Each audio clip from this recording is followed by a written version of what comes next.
Ya, selamat malam semua. Gue Karina Negara, psikolog klinis dan co-founder Calm at get.calm. Tiap minggu berusaha ngobrol sama Anas, sahabat gue, psikolog klinis anak dan remaja. Eh, Awalnya sih ngobrolinnya tentang menjadi psikolog, tapi sebulan terakhir Mm-mm. kita ngebahasnya tentang menjadi orang tua. Disclaimer-nya, we are not parents yet of like human children. Um, Belum menikah so far. And apalagi ya disclaimer-nya ya? Ya udah, ya itu aja sih gitu. Jadi, disclaimer-nya, apapun yang gue obrolin sama Anas itu adalah sharing. Sharing artinya dari pengalaman pribadi bisa, dari pengalaman klien-klien kami bisa, dari Mm-mm. pengalaman orang dalam hidup kami bisa. Buku juga masuk pengalaman ya. Maksudnya kita kan suka baca buku, jadi buku juga masuk Iya, pengalaman. Tapi we are not here as like a proper science, this is not a webinar, gitu aja. This is not a webinar. Kalau ini webinar, gue pakai PPT. So anyway, mm-mm. we were so excited to talk about this topic ya Nas ya, karena kita adalah perempuan gitu. Iya, Karena betul. we are daughters gitu. And mungkin itu dulu, dari sisi itu lu di keluarga lu berapa bersaudara, komposisinya Mm-mm. siapa aja, dan nanti gue cerita my composition. Iya, kalau di rumah gue tuh 3 bersaudara, cewek semua Kar, dan gue anak Hmm, pertama. hmm. Adik-adik lo bedanya berapa sama lo umurnya? Adik-adik gue sama adik gue yang kedua itu, yang pertama sorry, itu bedanya 1,5 tahun. Terus sama adik yang Hmm. paling kecil bedanya 8 tahun, jadi hampir 10 tahun. Lumayan Wow, kerasa beda genre, beda dekadenya. ya, ya, oke. Gue complete opposite of Anas in every way. Iya. Gue anak paling kecil, biologically 3 bersaudara, tapi gue selalu bilang gue 4 bersaudara karena gue ada kakak sepupu yang udah kayak kakak kandung gitu ya. Mm-mm. Tapi laki-laki semua. Jadi gue adalah anak paling kecil, cewek satu-satunya. Uh, So Mm-mm. yeah, I am the only daughter in my family, whereas Anas is one of 3 and the oldest daughter gitu ya. Jadi Iya. udah pasti pengalaman hidup kita beda, tuntutannya beda, ish. Heeh. uh, Ya seru, suka dukanya beda Heeh. juga. Um, Topik ini Jadi tuh ada salah satu berangkatnya, tokoh psikologi ini ya, hmm, apa yang Nas? bilang kalau urutan lahir tuh ngaruh ke kepribadian. Ternyata tuh Nah, bener gitu. bener, Karena iya ya. kadang-kadang di psikologi kayak masih bener nggak ya gitu. Menurut lu bener kan Nas? At Bener least sih, bener ya. Apa tuh? Apa klisenya? si Alfred Atau Adler. teorinya deh, sorry, Karena teori yang bener. Di Indonesia itu orang-orang punya tuntutan terutama pada anak pertama sih gitu. Mhm, mhm. Jadi kalau anak pertama di Indonesia, baik anak perempuan atau laki-laki tuh bener-bener yang kayak orang tuanya tuh punya banyak harapan, banyak kecemasan, banyak rasa nggak tahu, terus kayak nanti gimana ya, nanti gimana ya. Nah ini kan kalau Mhm. dialamin berbulan-bulan dari masa kehamilan, terus pas anaknya lahir, jadi katanya tuh sampai ada meme gini kan, kalau anak pertama lahir semua barang baru satu ruangan, Iya, terus iya. makanannya harus yang bener-bener mahal, terjaga. Begitu anak kedua ya udah makan kentang goreng nggak apa-apa gitu loh, dan itu masih happening. Bener-bener. Iya sih. Jadi kayak, iya bener cemasnya tinggi gitu ya. Eh karena pertama kali gitu. Charting, Mm-mm. no, uncharted waters gitu nyebutnya. Karena ya nggak tahu, nggak pernah punya anak sebelumnya. Mau laki, mau perempuan, nggak pernah punya anak sebelumnya. Jadi ini eh scary and exciting Mm-mm. juga buat, berarti bonyok lu kurang lebih pengalamannya gitu ya, punya lu gitu waktu lu lahir Iya, dalam hidup mereka. betul And betul. iya, Dan ini gue hasilnya sangat apa tuh Nas, melihat, anak pertama uh, di gue lu melihat deh at juga. least. Jadi nyokap gue tuh hamil gue tuh 3 bulan setelah menikah. Yang mana dari teori Wow. psikologi dari Gottman Institute itu dibilang idealnya itu kalau mau cukup oke adaptasinya minimal setahun setelah menikah baru punya anak. Karena kebayang ya transisi yang dialamin. gitu. Nah, Oke. karena nyokap gue itu seumur hidup nggak pernah tinggal sendiri, jadi selalu tinggal di rumah keluarga, rumah besar. Terus nikah sama bokap gue tinggal di pelosok dulu di Jati Bening, di Pondok Gede. Jadi kan Deket dulu dong tinggal di sama pusat gue. Jakarta. Gue di pusat Jakarta, terus sekarang ke pelosok, nggak pernah tinggal sendirian. Terus habis itu apa namanya, adaptasi budaya karena mereka beda budaya. Terus hamil gue, jadi ya lumayan chaos lah gitu suasananya, bahwa banyak banget yang mesti diadaptasiin. Kerasa banget bedanya sama adik gue yang lahir setelah 10 tahun pernikahan orang tua gue. Right. Iya, itu juga ngaruh ya. Maksudnya mau dokter ataupun enggak itu ngaruh, tapi ya nanti kita bakal bahas spesifik efeknya ke si dokter kita ya. Yes. Si dokter ini gimana gitu. Tapi kalau gue, now that you mention it, gue anak ketiga ya, hitunglah ketiga deh, karena nyokap gue melahirkan 3 anak gitu. Anak pertama aja tuh setelah 1 tahun kalau nggak salah baru hamil apa baru ngelahirin gitu, gue lupa deh. Jadi bukan yang nggak secepat nyokap lo 3 bulan terus hamil.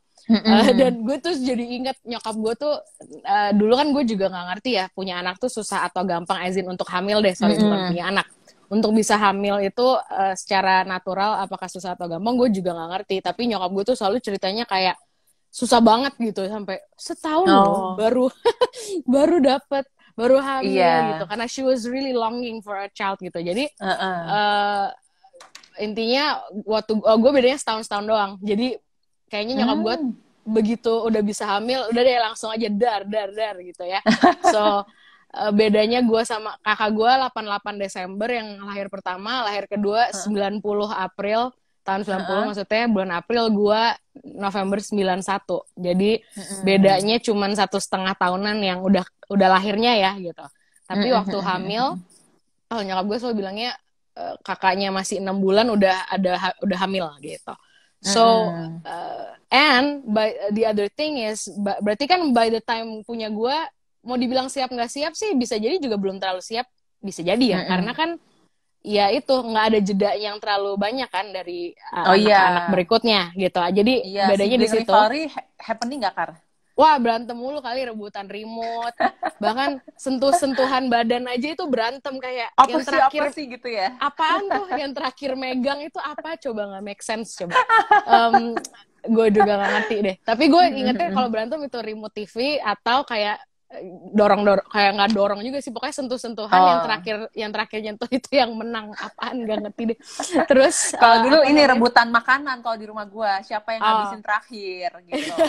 Kayaknya precious banget ngabisin terakhir ya, nggak tahu kenapa. Iya. Itu kalau itu di rumah gue, bokap gue selalu udah dari awal pasti pernah pertama kali kayak agak berantem rebutan makanan, lalu bokap gue selalu bilang, nggak ada di rumah ini, nggak ada berantem tentang makanan, kalau kurang beli lagi atau kalau kurang bikin lagi. Bokap gue selalu kayak gitu. Jadi jarang, jadi gue tentang makanan gue jarang gitu. So gue yang bisa ingetnya when I was born, bonyok gue selalu bilang gue tuh anak pertama yang lahirnya pulang-pulang pakai mobil BMW gitu, Nas.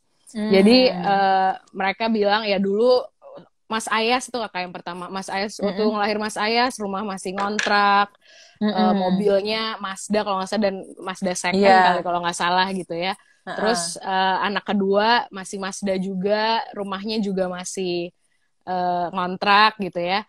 Terus pas gue rumahnya udah punya sendiri, bangun sendiri bahkan, sama mobilnya udah BMW katanya gitu. Jadi they always say kamu dari awal lahir juga hidupnya udah enak. That's what they always say. So I'm like, jadi kita juga mau cerita dan mau highlight bahwa narasi yang orang tua sering ceritain ke kita itu juga ngebentuk upbringing kita ya, Karya. Dan siapa diri kita dan pemaknaan diri kita. Nah, tentu kalau gue pengalaman totally berbeda, Kar, karena gue yang pertama jadi ikut bagian dari perjuangan keluarga nih, gitu ya. Bener. Mulai dari rumahnya yang di pelosok Jakarta Timur, terus cuman ukurannya kayak cuma 45 meter persegi gitu, kecil banget. I grow up in that house gitu. Kalau adik gue lahir di situ, tapi umur 3 tahun kita udah pindah ke rumah yang sekarang. Apalagi adik gue yang ketiga, ya itu sama, udah dapat mobil-mobilnya udah bagus-bagus. Kalau gue dari yang kijang butut kayak gitu, jadi ikut apa hidupnya ikut bersama pergerakan ekonomi, pertumbuhan ekonomi orang tua gitu. Iya. And do you think gini, at least jangan ke gue deh, lu compare lu sama ade lo aja deh ya, karena kan bedanya di situ aja deh biar faktornya sedikit gitu. Apa ngaruhnya itu Nas, lu growing up ini in the terms of being the daughter ya gitu, kayak ikut susah sama si ade yang nggak terlalu ikut susah deh gitu. Oh iya, kalau ke gue tuh jatuhnya ke rasa minder ke apa pemaknaan diri, karena kan abis itu sekolahnya di Teresia di Menteng. Di zaman itu di Teresia tuh 70% yang sekolah tuh Crazy Rich Indonesian lah gitu. Walaupun mungkin nggak, mungkin agak sebagian 23% mirip kayak SPH, setengahnya yang menengah atas gitu. Nah, zaman itu kan aku belum banyak sekolah internasional, jadi yang tajir-tajir mampus masih sekolah di Teresia. Nah, di situ gue pertama kali dapat pengalaman. Kalau lu waktu itu cerita di Strada, tahu ada orang kok sangat miskin sekali secara ekonomi ya. Gue dapet pengalaman, orang tuh bisa dibedain hanya karena pakai mobil apa dan pakai tas apa orang tuanya. Kan gue kagak bisa milih mau punya orang tua kayak gimana. Tapi orang lain ngebedain ke gue. Gitu. Jadi ternyata orang-orang lain tuh kalau kita datang ke sekolah di depan di depan pintu gerbang tuh mereka liatin datang pakai mobil apa, Kar. Padahal ade lo digituin juga nggak, Nas? Maksudnya untuk perbandingan ya, maksudnya kalau setahu lo dia gimana efeknya ke dia? Kalau adik gue yang beda setahun ngerasain juga kayak gue, jadi kita share the same reality. Kita suka dibedain ya dek sama anak-anak yang orang kaya banget. Kalau adik gue yang paling kecil karena mobilnya udah bagus waktu itu apa sih mobil Baleno, terus juga pas gue SMA mobil bokap gue udah Camry gitu. Jadi kayak yang nggak terlalu dapet yang pemaknaan kayak gitu. Which maybe then gue juga nggak dapet gitu ya, sampai gue di tempat yang lebih ekstrim, guanya juga nggak miskin banget kan. Gue nggak miskin, tapi gue ada lagi yang jauh di atas gue gitu kali ya, Nasnya. Jadi kayak benar. Di atas langit masih ada langit ya, Kar ya. Iya, sama atau yang itu yang miskinnya miskin banget gitu. Itu baru kerasa aku beda gitu. But going back to daughter, gue rangkum sedikit dari yang minggu lalu tentang perfect parents. Akhirnya kita dari ngobrol, gue juga honestly bukan dari googling ya, kayak dari kita ngobrol, kita dapat bahwa bisa ada term atau tuntutan perfect parents itu awalnya dari perfect daughter, perfect bride, and then perfect mom gitu ya, perfect mom, perfect parents, and which is it's a lot of pressure on the girl ya gitu. A lot of pressure on the girls, betul. Iya, si cowok-cowok kagak sama bebannya, kayak kamu harus be a perfect son, be a perfect groom, husband, be a perfect dad. Abis itu nggak ada tuntutan kayak gitu. Kalau ada pun nggak ini deh. Minimal lah. Nggak universal bahkan gitu. Kalau cewek tuh kayak everyday. Selama kita bernapas tuh kayak tuntutan tuh selalu ada deh, harus jadi perempuan yang baik, perempuan yang begini. Dan gue inget bahkan di SD itu gue dan teman-teman cewek tuh udah yang kayak, kalau istilah psikologi zaman sekarang tuh udah kayak ready to learn gitu loh, yang anaknya kayak gurunya nerangin apa, kita yang kayak dengerin. Anak cowok kayak bodo amat, terus nanti entah susternya atau ibunya neponin ke temennya yang cewek kayak besok ada tugas apa ya. Wah, kalau gue kayak gitu sama nyokap gue, dicincang gue. Bener banget. Berarti cewek tuh ya somehow we wanna be equal gitu ya. We wanna be fair and we wanna be equal, but the fact is up to today is 4 Oktober 2020, dari lahir perempuan juga somehow udah lebih banyak dikasih beban. Gitu aja. Iya. I think it's safe for me to say, itu gue nggak bias ngomongnya. Gitu ya. Ya somehow ya itu it's universal. Ini bukan cuma Indonesia doang menurut gue gitu. So makanya ada nih tuntutan jadi perfect parents yang udah kita bahas minggu lalu, but then it starts with dituntut menjadi perfect daughter gitu.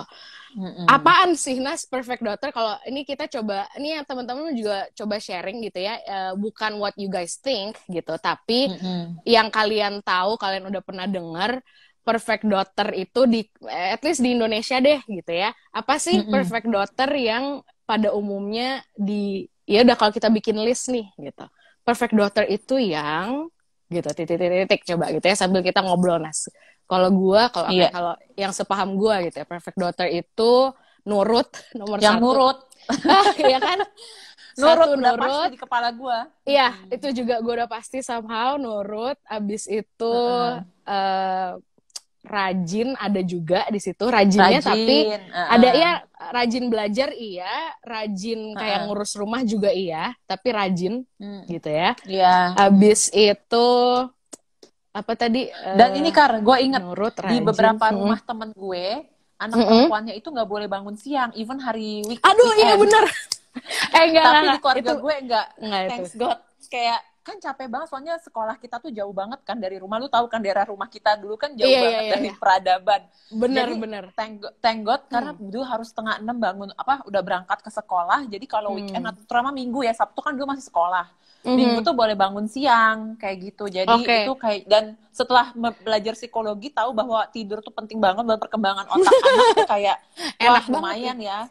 Kalau gue sih lain tuh kayak jam 6 jam 7 mesti bangun anaknya, nggak ada anak perempuannya nggak ada cerita. Kalau gue ucapannya ada Nas dari nyokap gue, anak cewek kok bangun siang ada. Tapi iya. Nggak, which means kan which means nyokap gue waktu dia kecil pasti dituntutnya begitu gitu kan. Tapi nggak pernah di enforce gitu loh ke gue, ngerti gak sih? Jadi kayak cuman di stated aja tapi nggak didorong gitu ya. Cuma komen doang. Jadi kalau misalnya nih hari weekend dari waktu kecil ya, jangan yang sekarang. Kalau sekarang udah nggak terlalu, udahlah nggak usah dikomentarin dah gitu ya. Tapi waktu kecil jam 9 atau apa gitu belum bangun, terus nyokap gue masuk nggak dibangunin, nggak dipaksa bangun, tapi dia akan komentar anak cewek kok jam segini masih tidur gitu. Which means dan komentarnya spesifik ya Kak, ada kalimat selalu anak cewek, anak perempuan kenapa kok gitu anak ya. Cowok, emang anak cowok nggak harus bangun pagi juga kalau mau ya itu. Gue honestly gue nggak berpikir begitu sih waktu gue kecil, tapi sekarang gue reflect back kayak kenapa anak cowoknya nggak digituin juga gitu. So right, see there is inequality even female to female gitu, kayak female kids sudah ibu ke anak perempuannya udah membedakan juga sama ke anak laki-lakinya gitu. So but itu mungkin karena gue nggak gitu ngefek di gue, karena mungkin nyokap gue lip service doang mungkin gitu. Dia nggak abis itu gojok gue terus harus gue bangun. Kan ada yang kayak gitu Nas gitu, kayak ada ada emang bisa sampai pagi-pagi udah perang parek-rek dulu di rumah perkara bangun pagi, udah disiram juga Nas gitu. Sedangkan gue nggak pernah disiram sih, gue nggak pernah mengalami physical discipline in any shape or form gitu ya. Itu juga gue ini dulu deh, gue disclaimer lagi dulu. Kar, ada yang masuk nih Kar dari bangun Elizabeth pagi. Gracia, bangun pagi, rajin membersihkan rumah, tidak membantah, berprestasi di sekolah, mengerti adik, luar biasa. Anak-anak perempuan Indonesia, nggak heran kesehatan mental kita bermasalah begitu udah remaja dan dewasa. Gini deh, gue pakai listnya Elizabeth Gracia dulu ya. Gue mau cek di diri gue. Bangun pagi, enggak. Rajin membersihkan rumah, enggak. Tidak membantah. Ada Mbak. Enggak lumayan juga. Ya nggak sering tapi ya bisa lah gitu ya. Iya. Sama nanti kita define dulu deh abis ini membantah tuh apaan. Iya. Betul. Berprestasi di sekolah iya. Mengerti adik, nggak punya adik. Yaudah, jadi gue tidak. Kadang-kadang. Coba lu Nas, lu perfect daughter nggak Nas menurut list ini? Coba Nas. Bangun pagi kalau hari sekolah, tapi pun setelah adik-adik gue agak gede, gue tuh yang selalu lebih lambat bangun. Mereka lebih cepat siap-siap. Terus abis itu membersihkan rumah enggak, membersihkan kamar sendiri juga enggak, karena punya mbak dan sampai udah agak gedean itu mesti dikasih tauin gitu. Tapi sekarang akhirnya gue berhasil kayak Karina belajar ya, berhasil memasang spray sendiri karena nggak pernah dulunya. Gitu. Terus nggak membantah itu gini, menurut gue dulu waktu gue kecil nyokap gue tuh kalau marah galak banget. Jadi pas gue baca buku Amy Chua soal Tiger Mom, Chinese Tiger Mom, gue ngerasa I can totally relate gitu. Tapi kalau pemaknaan gue ceritain balik ke nyokap, dia nggak terima karena menurut dia nggak segalak itu. Dan ada teman-teman yang lain yang ibu-ibu Cina lain lebih galak, tapi ternyata setelah gue lihat bener juga sih, ibu-ibu Cina lain bisa lebih galak daripada nyokap gue. Tapi menurut gue nyokap gue tuh kecil udah cukup galak. Nah, waktu kecil-kecil gue tuh karena nyokap, jadi kan gini teman-teman, kalau kita punya ibu yang terlalu galak menurut kita waktu kecil, kita jadinya terbiasa iya kan. Nah, nurut aja jadi itu. dulu jadi dulu waktu SD gue tuh suka nggak habis makanan bekalnya, padahal buat nyokap gue, dan kalau teman-teman tahu di budaya Cina makanan tuh sangat penting. Jadi kalau sampai makanan nggak habis itu disgrace banget. Nah dulu anak kecil, lebih tepatnya gue sebenarnya sampai hari ini gue tuh nggak jago bohong kan. Gitu. Jadi waktu kecil lebih parah lagi. Gue jago bohong. Nah adik gue yang ketiga tuh juga jago bohong, gue tuh nggak bisa gitu. Jadi itu kali intinya ketahuan terus gue. Iya. Nah, itu mungkin ada ininya, Nas. Ada benang merahnya kali. Terus nyokap gue tuh suka nanya gini, Kak, kan aku selalu dipanggil kakak di rumah, Kak, tadi makanannya udah habis. Udah mah, Kak, makanannya udah habis. Udah mah, Kak, makanannya udah habis. Belum. Kayak gitu, artinya kayak gue gak bisa bohong. Terus udah takut, gue udah deg-degan. Oke. Gitu. Itu ya kali jago bohong. Kalau gue nggak sering bohong sih, tapi ya kalau harus bohong gue santai aja gitu loh. Bisa, bener. Wih gila, gue deg-degan banget sumpah kalau suruh bohong-bohong. Nah, berprestasi di sekolah ini nanti kita akan bahas bersama ya, Kar, karena nyokap gue itu membuat suka membaca itu jadi hal yang sehari-hari di rumah. Terus suka nanyain tiap kali pulang sekolah, kamu tadi belajar apa? Jadi itu kayak verbal intelligence ya, kemampuan verbal tuh bagus. Jadi ngerasa berprestasi di sekolah tuh kayak seneng juga, walaupun juga ada sih misalnya kalau dapat nilai 7 kayak kenapa nggak dapat nilai 9 atau ada 5 kayak gitu. Cuman emang suka sekolah dan suruh mengerti adik itu aku sampai komplain ke mama. Jadi kalau itu terkaitnya beban tentang orang lain, gue akan bisa komplain dari kecil. Karena gue akan bilang kayak gini, Mah kenapa ya kalau mama mau pergi dari rumah harus bilang ke Anas titip adik, kan ada Mbak, aku bilang kayak gitu. Jadi itu lo umur berapa Nas ngomong kayak gitu? Sensitive to pressure. Kayak 8-9 tahun udah ngomong kayak gitu. Berarti gini, itu kan berarti itu bukan membantah ya menurut gue. Tapi gue yakin for some moms itu bantahan loh. Gitu. Maybe not for your mom. Kalau di rumah gue, bertanya tuh boleh, Kar. Jadi nggak apa-apa bertanya gitu. Jadi tadi itu dianggapnya sebagai pertanyaan, bukan membangkang. Right. Selama nanyanya sopan ya guys ya gitu. Oh iya. So on that, gue pengen tahu kalau ada yang mau sharing yang daughters nih terutama, pernahkah kalian bertanya lalu kalian dibilang membantah, gitu ya? Atau bertanya atau sama orang tua gitu. Ada nggak? Atau mengajukan pendapat juga. Pengalaman kayak gitu? Ya. So we're not based on this list, you guys. Gue sama Anas ya ada yang kecentang sih, tapi gue sama Anas not perfect daughters. So and yet we are katanya yang now healthy. Intonasinya. Gue kalau ngomong sama nyokap sih kayak gini, soalnya nyokap gue juga suka lebih ngegas daripada gue. Mungkin which means ya itu Betawi culture ya. Di rumah nyokap gue tuh lumayan Betawi gitu suasana intonasi ngomongnya. Ya. Oh, gue ada satu lagi, Nas. Nyokap gue orang Jawa. Gue itu suka ketawa ya. Kayak sekarang aja kita ketawa-ketawa gitu kan. Gue pernah menang lomba ketawa, Nas. Waktu gue kelas menang lomba ketawa 3 SD. Juara 1 lomba ketawa 17-an. Nggak tahu, sekolah gue lucu banget. Bikin ada lomba nangis, lomba ketawa. Gue menang lomba ketawa sama lomba puisi. Gue baca puisi, gue menang. So, gue inget banget, bahkan sampai sekarang kayak sedikit-sedikit kalau nyokap gue lagi dengar gue ketawa, dia masih suka komen kalau gue ngakak gitu ya, ngakak sampai mulutnya terbuka besar, terus sampai ngekek gitu lah, pokoknya sampai wah gitu. Nyokap gue akan komen, cewek kok ketawanya kayak gitu. Iya, intonasi suara nih kayaknya penting banget ya buat anak perempuan dari orang tuanya ya. Ini juga dia ngomong nih di jurnalnya, karena aku paling sering membantah di antara 3 bersaudara cewek semua, aku paling dianggap nggak nurut dan dianggap paling bandel. Jadi kalau kita pakai logika, jadi kayak kesimpulannya kalau intonasi kita tinggi dan membantah sama dengan bandel. Padahal ada banyak sekali kriteria perilaku bandel yang lain sebenarnya nggak sih? Yap. So, banyak banget ya rules-nya gitu. And tadi gue banyak yang remeh, banyak yang universal gitu. Remeh kayak menurut gue remeh cewek nggak boleh ketawa ngakak itu gue kayak kenapa ya orang ada yang lucu masa gue nggak boleh ketawa terus gue harus tahan-tahan gitu ketawa gue kalau lagi ada yang lucu gitu kan. So I think in my mom's head, although she loves me so much, I know that gitu. And bahkan dia bisa bangga sama gue dan lain sebagainya. Kalau gue minta list yang sesuai nyokap gue, menurut nyokap gue perfect daughter gitu, yang adalah sebenarnya gue tahu buat dia perfect daughter itu yang manis-manis kejawa-jawaan gitu, Nas.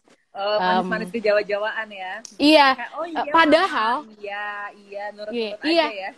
Padahal dia nggak kayak gitu loh. Karena nyokap gue juga Jawa tapi udah lumayan Jakarta gitu kan. Jadi gue itu udah dapet nyokap gue yang Jakarta, bukan nyokap gue yang Jawa. Jawanya nyokap gue tuh cuman kata-katanya doang kalau lagi ngomong sama orang yang bahasa Jawa juga gitu. Everything else about her is Jakarta.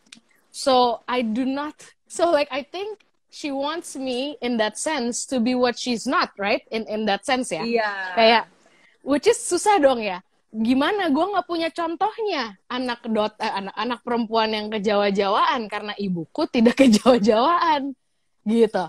So it's unfair. Lucu, gue sih nggak masalah sekarang, tapi kayak gue mikir lagi sekarang itu nggak adil, tapi ya lucu, tapi kayak ya udah it's fine karena gue ujung-ujungnya ya sekarang moralnya gini, nggak ngaruh you guys what you tell your kids, yang lebih ngaruh what you show them. Iya, gitu. what we show to the kids itu lebih important daripada lip service ya.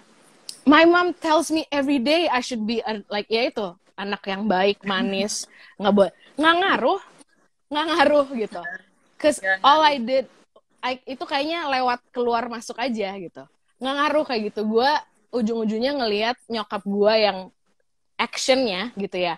And I think actually, you know what? I thank God that I did not listen to her.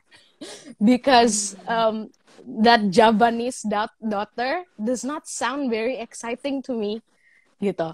Kayak gue ya nggak tahu ya kalau ada yang seperti itu and you're happy, good for you gitu. Gue juga nggak bilang nggak mungkin orang yang kayak gitu nggak happy, tapi gue hearing that it does not excite me at all.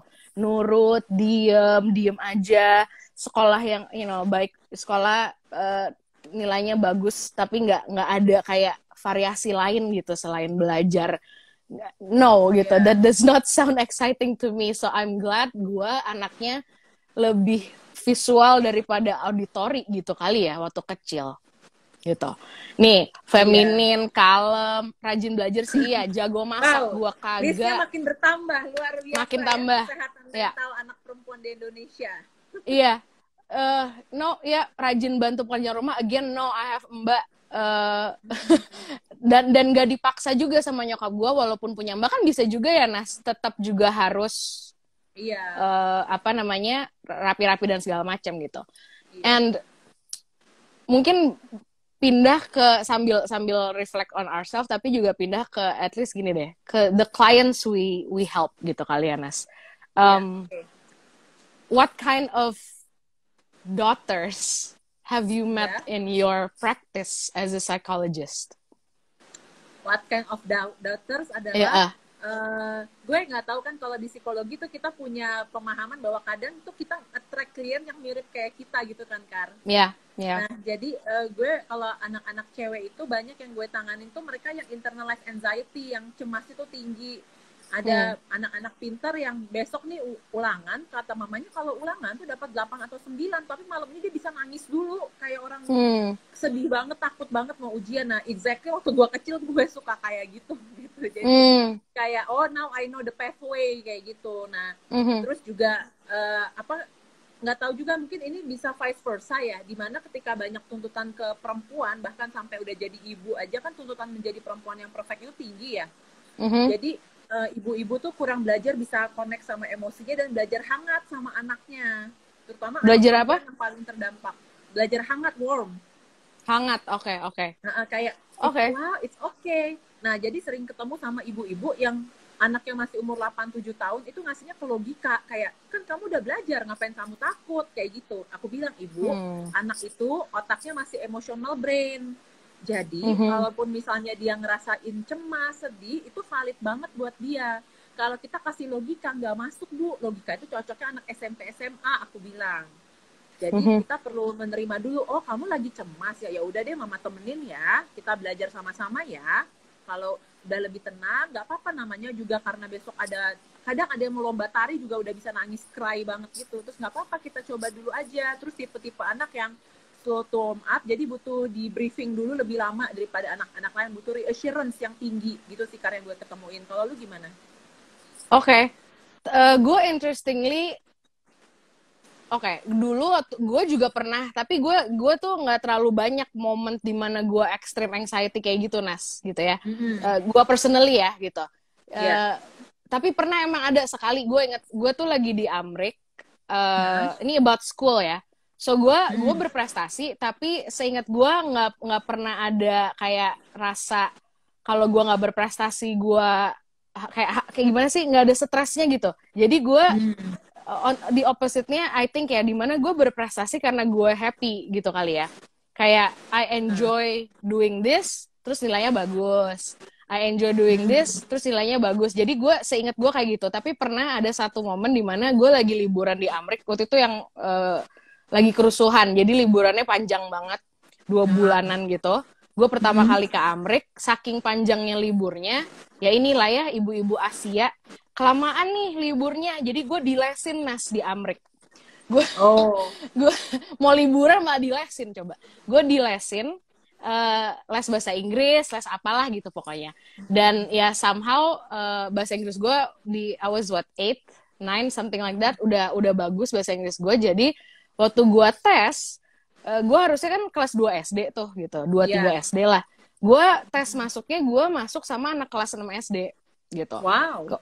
Abis itu gue inget banget, aneh banget rasanya masuk ke ruangan, gue kecil, literally gue kecil banget, terus yang lainnya kayak, terus mana orang sana kan gede-gede gitu, jadi gue kayak oke gitu. Halo? Ya. Oke, apa? Di Amerika aja pizzanya segede nampan. Iya. Nah, tapi ini gue ditaruh di tempat les Asians. Jadi memang isinya American born Chinese, American born something gitulah semuanya. Jadi they still look like me gitu ya, Asian. Tapi gede-gede tetap gitu kan. Dan tapi intinya itu, oh my god, ini full circle, tau gak sih? Dimana gue inget banget di tempat les itu gue nonton Mulan pakai bahasa Spanyol, Mas. Oh jadi, iya, jadi salah satu pelajarannya nggak cuma bahasa Inggris tapi juga belajar Spanish, and we watch Mulan in Spanish, which like to me, gue sih udah tau ceritanya, jadi gue nggak ngerti bahasanya juga gue udah tau ceritanya gitu kan. Anyway, gue sempat akhirnya ini bagus nih psikologinya, gue nggak tahu psikologinya kepala sekolahnya, apa nyokap gue, apa tante gue yang temennya nyokap gue yang tempat kita tinggal di Amrik, entah mereka bertiga apa gimana, they decided to, you know what, Karina kasihan di sendiri kecil gini di bersama anak-anak kelas 6 itu gitu ya, yang gede-gede banget itu menyeramkan, jadi gue dipindahin ke kelas 2 SD gitu, yang memang sesuai usia gue gitu, jadi anak-anaknya tingginya sama kayak gue, and all that. And nah, suatu hari udah masuk kelas 2 SD nih ya, gitu. Iya, Mulan animasi dulu, belum Mulan yang orang gitu. Terus gue sama ya sepupu gue deh taruh gitu ya. Jadi anaknya si tante gue itu, kita tas ranselnya tuh sama persis gitu. Terus mau pergi les kan nih, udah buru-buru. Ya gue ambil tas, ternyata nyampe tempat les, tas gue itu adalah tasnya si saudara gue gitu. Bukan tas gua yang ada isinya PR gua dan segala macem gitu ya. sampai di tempat les itu gue nangis, nggak bilang apa-apa dulu gitu ya. Ah, Gue nangis, iya. terus nyokap gue bingung kan kenapa gitu. Nggak, tasku mana gitu, nggak bawa tas, PR Ah, aku di situ semua gitu kan. Habis itu oh, kepala sekolahnya keluar, kepala sekolahnya juga Asian Chinese gitu, I mean ah, American but Asian gitu. Terus dia keluar, kenapa Karina gitu kan. Terus gue nggak bisa ngomong kan, gue masih nangis kan. Gitu. Terus si nyokap gue yang jelasin, ketinggalan, tasnya ketuker sama apa namanya, sama saudaranya. Terus gue tuh nggak bisa lupain, nggak tahu kenapa ya, si kepala oh, sekolahnya dia bilang, wow, never in my life, dia bilang ada anak nangis karena nggak bawa PR, dia bilang kayak gitu. Berarti oh, berarti gue hitungannya Asia super kayak gimana ya, super sakit kayak kita di Indonesia. iya kan, itu udah Asia loh. Tapi Aku bisa relate tuh kalau nggak bawa barang ke sekolah mau nangis rasanya. iya, nah gue cuma sekali itu Nas, karena gue nggak Uh, ingat any other moment yang gue sampai uh, segitunya gitu. mm, Maybe after that, maybe ya, that could have been, makanya gue inget banget, that could have been a very momentous moment di mana si kepala sekolah itu bilang, it's okay Karina, kamu nggak bawa PR, nggak, kita nggak marahin, dia bilang kayak gitu. wow, um, karena dia udah keburu seneng, ini ada anak nggak bawa PR kok nangis. sampai nangis. Di Indonesia semua kayak gitu, Pak. Jadi so I don't know why, but intinya setelah itu gue nggak pernah sih setakut itu kalau ketinggalan ini itu gitu ya. um, but I cried, and then so ini tuh agak strange, tapi what I'm trying to say is I'm not an anxious person in general, tapi pernah gitu ya, pernah tuh kayak gitu satu momen lah gitu ya. um, dan klien-klien yang gue tanganin gitu, itu yang justru beda dari lo, kebanyakan memang yang anxious gitu Nas, Iya, gitu. Jadi maksudnya benar-benar. berarti mungkin seperti, kalau gue nggak mau compare sama orang lain, berarti klien-klien yang gue tanganin adalah klien-klien yang seperti gue dulu gitu kali ya. Gue yang dulu gitu. Abis itu gue yang dulu, dan berarti gue lagi mikir gitu kan, I'm spiritual, cause Iya, I know you are too, and iya. gue inget banget Mas Ivan, dosen kita gitu ya, dulu Ah, selalu ah. bilang semua klien itu nggak pernah jatuh di tangan psikolog Tangan yang yang salah. salah gitu. Iya, So there is a reason why you have clients iya. like those, and there's a Heeh. reason why I have clients not like me gitu. Kayak Mhm. klien-klien yang nggak kayak gue. Menurut gue tuh diasah kesabaran gue Nas gitu. Hmm. Karena gue gue nggak anxious sama sekali ya, in general ya orangnya Iya. ya gitu. Tapi gue dikasih terus yang anxiousnya tinggi sampai yang gak dinalar gue gitu loh, ngerti gak sih? Kayak sampai yang kayak, kok Iya, bisa iya. ya ada orang se-anxious ini gitu. Of Ah, course I ah. empathize gitu, of course. As in Ah, like, gue in every moment di counselingnya gue akan empathize sama dia. Tapi ketika gue lagi reflect back, gue lagi group supervision, gue lagi ngecek lagi, gue kayak, wow, beda banget ya gitu, beda banget sama gue, sampai gue kadang-kadang iya. kurang paham kenapa dia bisa se-anxious ini, Ah, sedangkan ah. gue enggak gitu. So I mean mostly I guess yang dibawa ke counseling, anak-anak perempuan ataupun laki-laki, Iya. tapi let's stick with the girls gitu, Iya. adalah yang Highlightnya ini ya, Kar. Kalau dari cerita lu dan cerita klien-klien kita, ya sebenarnya yang menentukan kemudian anak ini berkembang menjadi anxious atau enggak, terus gimana pengelolaan emosi dan stres, itu sebenarnya respon orang dewasa yang di ya dekat anak dan oh my god, kalimat-kalimatnya. Ya. iya Heeh. iya banget. Oke. That's true. Gue belum ngeh dari tadi. Iya. There it is, you guys. It's not the kid. It's not Iya. the kid. You want a perfect daughter, whatever it is. Gue jadi Oh, bisa reflect, you want. Kar. Halo? Sorry, tadi ada telepon gue. Iya. If you want a perfect daughter, Mm-mm. um, you you be not the perfect parent gitu ya, tapi you be this parent yang memberikan respon yang tepat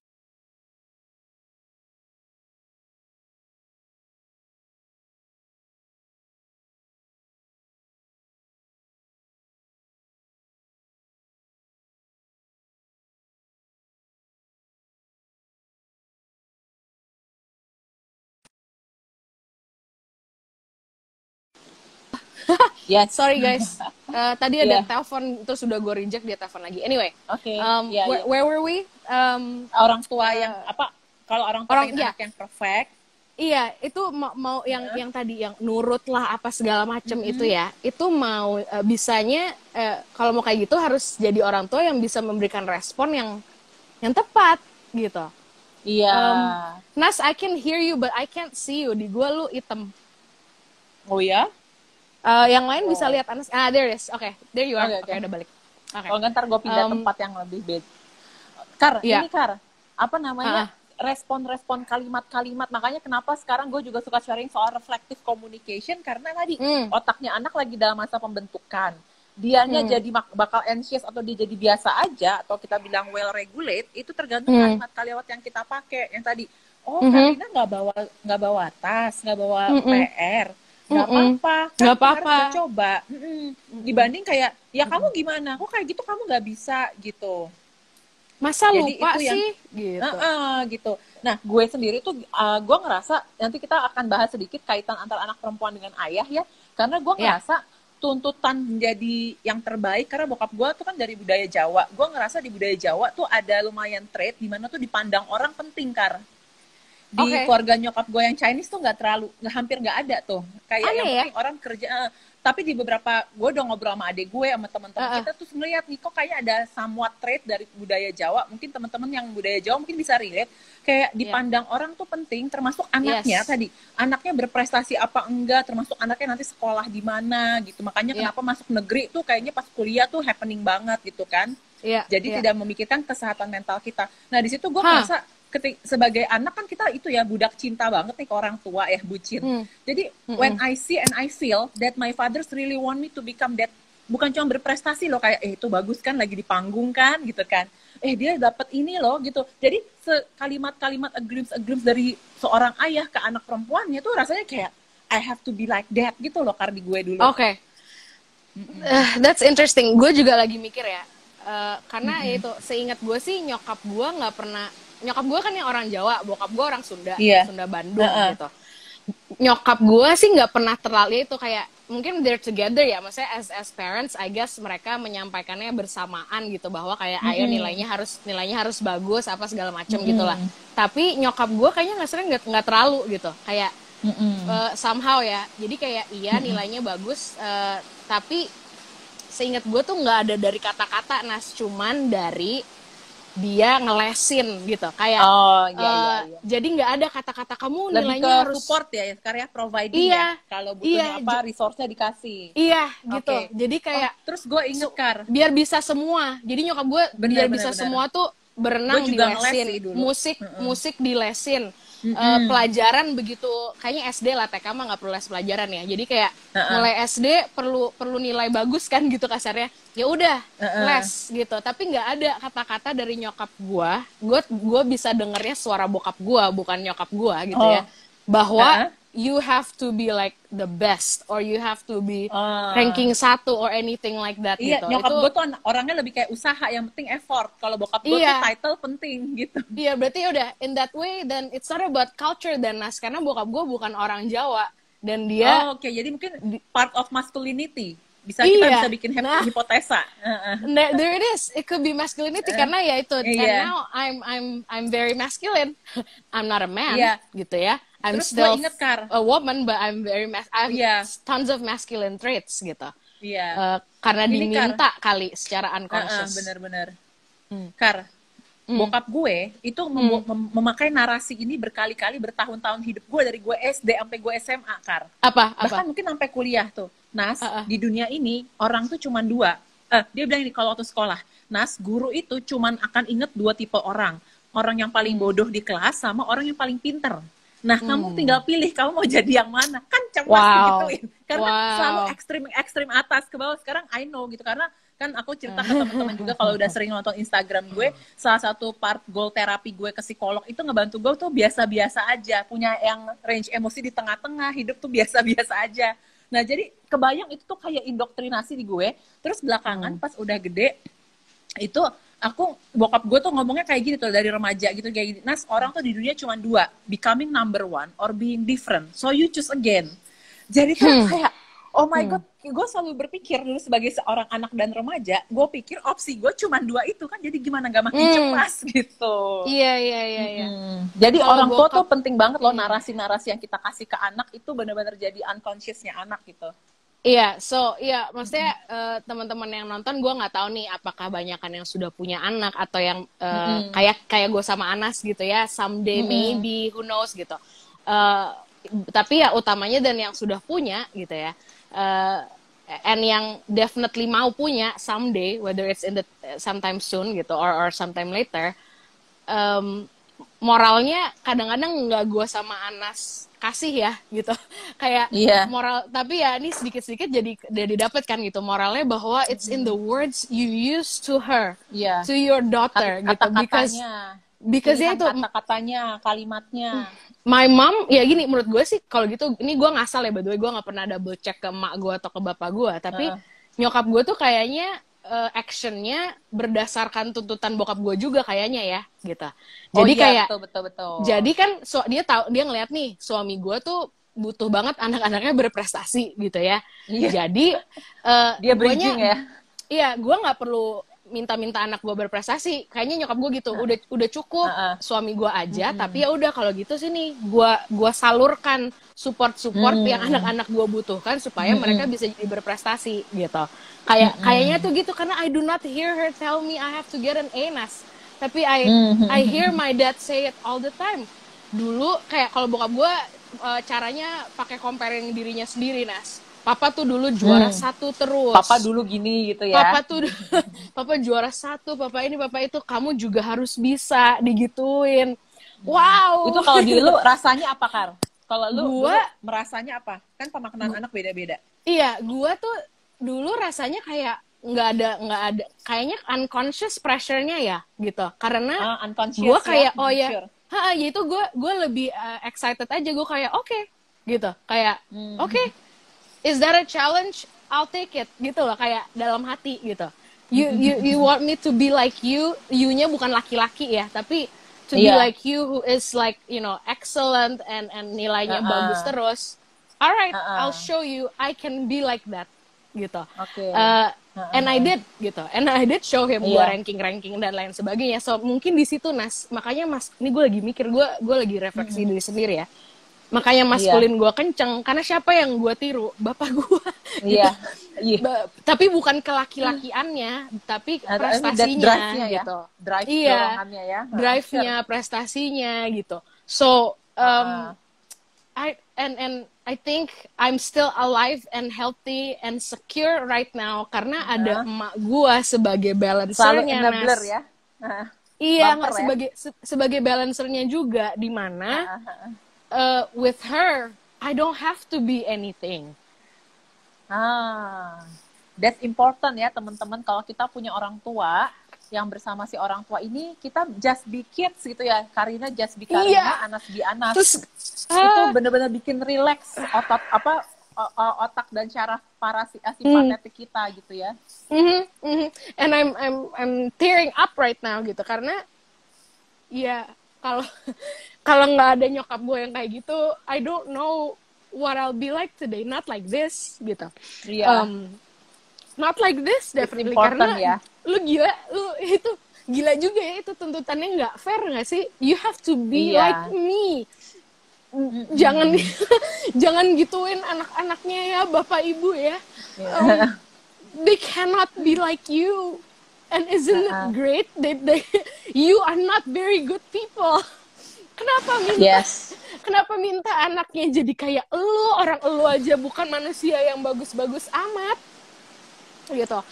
Dan ini anak-anak lihat orang dewasa tuh very powerful ya. Jadi kalau kita bilang, orang tua bilang kamu harus jadi kayak aku, tuh kayak bener-bener anak kecil terus ngeliat kayak creature yang sangat besar dan powerful. Karena kan kita anak kecil, mereka udah dewasa gitu. Jadi itu buat anak-anak ternyata tuh traumatik loh dikasih pressure seperti itu. Yes. So, tadi gue udah bilang di depan, gue tuh hari ini bakal actually pakai buku dikit-dikit gitu ya. And I'll give you guys the spoiler. Gue kasih kalian daftar isinya gitu ya. Daftar isinya itu judulnya nih, gue bahasa Indonesiain. 10 hal yang paling dibutuhkan anak perempuan. Oke? Yeah. Itu bahasa Indonesianya. 1, awal yang aman dan penuh kasih. Bisa nggak ngasih itu gitu ya? I think I got that. I got and when we say awal, kalau di psikologi anak, awal tuh biasanya umur berapa sampai berapa, Nas? Awal-awal tuh umur 0 sampai 18 bulan, yaitu secure base pertama anak ya. Oke, itu ekstrim awal ya. Oke. Ekstrim awal itu 0 sampai 18.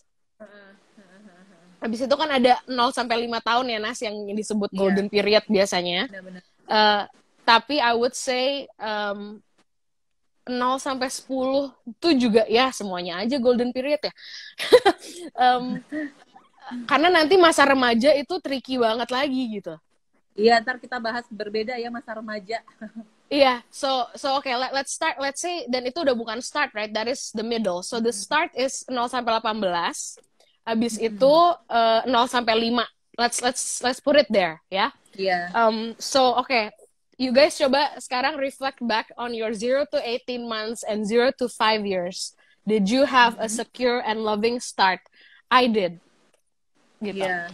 I thank God I did. And I always say I have an unfair advantage gitu ya. Nggak semua orang seberuntung gua. Betul. Startnya secure and loving gitu. Later hidup gue ya berbagai macam kisah gitu ya. Tapi start gue super secure and super loving. So thank God, I say. Thank God that my parents, both of them ya, ini nggak cuma salah satu ya, both of them gave me a secure and loving start, at least until I was 5 years old. Gitu. Yes, you know what helps? Tadi kan kita ngomongin respon orang dewasa kepada anak ya, gitu. Iya. Gua ya ini yang nanti akan membedakan anak laki-laki dan perempuan. Yang anak laki-laki kita bahasnya minggu depan gitu ya. Gua nggak pernah nggak bolehin nangis, Nas, gitu. Oh iya. Gua, boleh nangis ya. Gue juga iya. selalu boleh nangis. Dan perempuan banyakan kan gitu ya, banyakan cewek boleh-boleh aja nangis, tapi iya. ada Cuman juga kadang ada beberapa cewek yang bermasalah sama emosi marah karena ada keluarga tertentu atau budaya tertentu yang nggak ngebolehin cewek mengekspresikan jadi marah. Jadi dia munculinnya kayak rasanya bete, kecewa, sedih, padahal sebenarnya mungkin tuh emosi marah. Kayak gue pribadi, gue baru tahun 2014 ya bisa mengakses rasa marah gue. Gitu. Iya, nah itu ya, that's where it's different. I was allowed to feel everything, Nas, gitu. Gua marah boleh, gua nangis boleh, gua nggak nurut juga boleh. Boleh tuh maksudnya ya nyokap gua akan validate gitu. And that's where I'm lucky gitu ya, dimana gua udah pernah share di Instagram gua di caption gitu bahwa itu karena nyokap gue belajar emotional intelligence, you guys, gitu loh. Ini bukan nyokap gue malaikat yang tiba-tiba beda dari ibu-ibu lain gitu. Ini nyokap gue belajar gitu ya. Nyokap gue belajar. Nyokap gue juga baca buku soal emotional intelligence di zaman yang orang tuh susah cari buku parenting ya, Kar ya dulu. Benar. They probably read the same book, Nas, yang Daniel Goleman itu, yang kiat-kiat mencerdaskan anak dengan kecerdasan emosional. Itu buku yang nyokap gue baca. Yang sampai hari ini nyokap gue tuh bikin fotokopiannya. Tiap kali ada temen gue punya anak, dikasih fotokopiannya. Semoga ya teman-teman yang banyak sih teman-teman kakak gue yang udah punya anak ya. Semoga mereka baca ya. Gue nggak tahu mereka nonton gue atau enggak sekarang itu. But if my mom gave you that book, you better read it because it works gitu. It works and she raised me gitu.